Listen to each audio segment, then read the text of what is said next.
ગારિયાધારમાં આશાવર્કર બહેનો પગાર મુદ્દે મામલતદાર કચેરીએ આવેદન આપવામાં આવ્યું।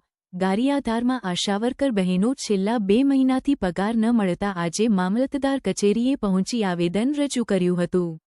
લાંબા સમયથી સરકારી પ્રકલ્પ હેઠળ સેવા આપતા આશાવર્કરોને નિયમિત રીતે પગાર ન મળે તેવા પ્રશ્નો વારંવાર ઊભા થતા રહ્યા છે। આજે રજૂ કરાયેલા આવેદનમાં પગાર વિલંબથી પરિવારના ખર્ચા ચલાવવામાં મુશ્કેલી પડી રહી હોવાની વ્યથા વ્યક્ત કરવામાં આવી।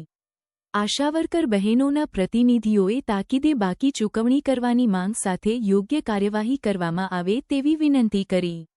આવેદન બાદ મામલતદાર કચેરી તરફથી માંગોની નોંધ લેવાઈ હોવાનું સૂત્રો દ્વારા જાણવા મળ્યું છે।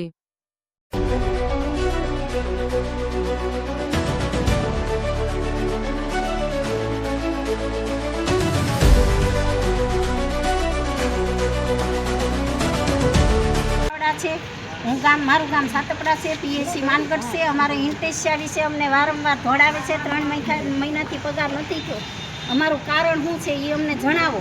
बीजुं कांई नहीं, अमने वारंवार दौड़ादौड़ी करावे छे। अमारे शेवाड़ानुं गाम छे एटले अमने पगार अमारो व्यवस्थित 20 तारीख आवे ते अमने आपी देवा अहींनी विनंती करीए छीए।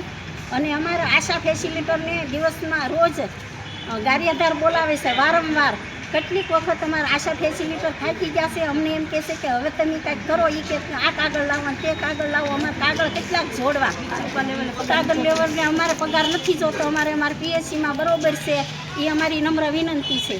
મારું નામ વર્ષાબેન બારડ છે। હું ગારિયાધાર અર્બનની આશાબેન છું। અમારે 2 મહિનાથી પગાર નથી થયા। 3જા મહિનાના 15 દિવસ વયા ગયા છે। કોઈ પણ અમારી રજૂઆત સાંભળતું નથી। વારંવાર અમને અર્બનમાં બોલાવે છે। આજ 15 દિવસ અમે પગારપત્ર માટે બોલાવે, આ પત્રક જોડો, આ પત્રક જોડો, તમામ ડોક્યુમેન્ટ એને હાજર કરી દીધા છે। છતાં રોજ સવારથી સાંજ સુધી અમને અર્બનમાં દોડાવવા પડે છે। બીજા નંબરમાં કે અમારે જે વધારો છે એ ટાઈમસર નથી આવતો।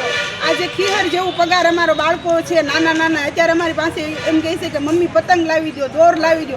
અમે ક્યાંથી લાવી દઈએ? અમારા પગાર જ નથી થતા। આમાં આશા વર્કર બહેનું છે, એમાં બધાય બહેનું છે ને સામાન્ય વર્ગની બહેનું નોકરી કરે છે। એમના પણ કોરોનામાં પતિ ગુજરી ગયેલા છે। અમુક બહેનોના ઘરવાળાને હાલમાં કેન્સલ છે, એ બહેનો પણ કામ કરે છે। અને આ આશા બહેનું છે ને એના ઉપર જ બધાના પગાર ચાલુ છે, અને પગાર ઉપર જ એના ઘર ચાલે છે। તો અમારે કઈ રીતે અમારું ગુજરાન ચલાવવું? તમે અત્યારે આ મોંઘવારી જોવો।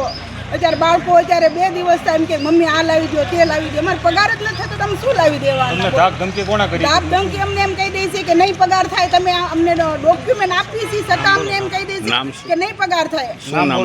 અમારે જે અર્બનમાં છે એમાં અમારા ઓપરેટર આવે છે સોલંકીભાઈ છે, એ ગામડાને આવે છે। ગામડાવાળા બહેનો નહીં તે એમ કહી દીધું કે જ્યાં સુધી તમે નહીં આમાંથી અમને આપો ડોક્યુમેન્ટ તો સુધી અમારો પગાર તમારો નહીં થાય।